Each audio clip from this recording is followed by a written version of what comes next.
Good morning. For those of you that don't know us, I'm Josh Vick. This is Mary Margaret. And these two are Charlie and Annie. They belong to us, or vice versa. Mary Margaret and I have been attending and worshiping here at South Highland for about 10 years now. And in that time, we were married here, started a family here, are raising children here. And we've also been blessed to be involved in various ministries and programs here at the church. And so South Highland is very much a home base for our faith, just as I'm sure it is for all of you.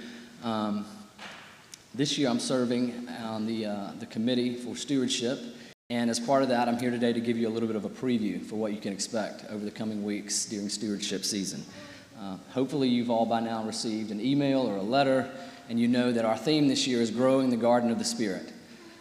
And over the next several weeks, we're going to have opportunities to hear sermons from our pastoral staff and from guests who will be speaking to us on the fruits of the Spirit as they were described by Paul in his letter to the Galatians: fruits of kindness, gentleness, self-control, generosity, and faithfulness.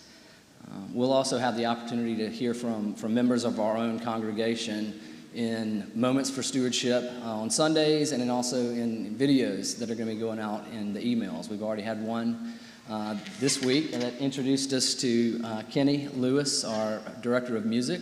We're also going to be hearing from people like Debbie Harrelson, who is involved in South Highland's Great Shop ministry. The Blightons will be speaking to us about their involvement in our worship services and worship programs. We're also going to be hearing from other members just about our community here and our shared life in Christ at South Highland.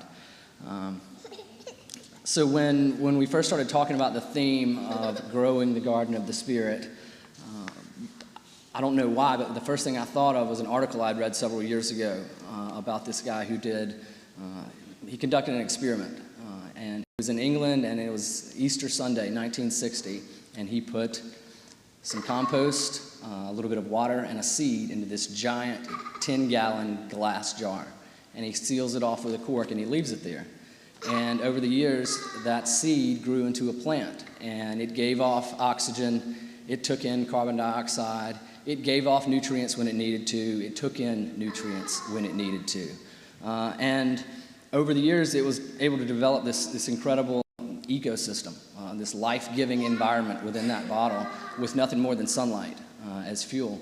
And I don't know why I initially thought of that, but as I considered it more over the last few weeks, I started to think that it was a really good analogy for a church family. Our family comes here for nourishment.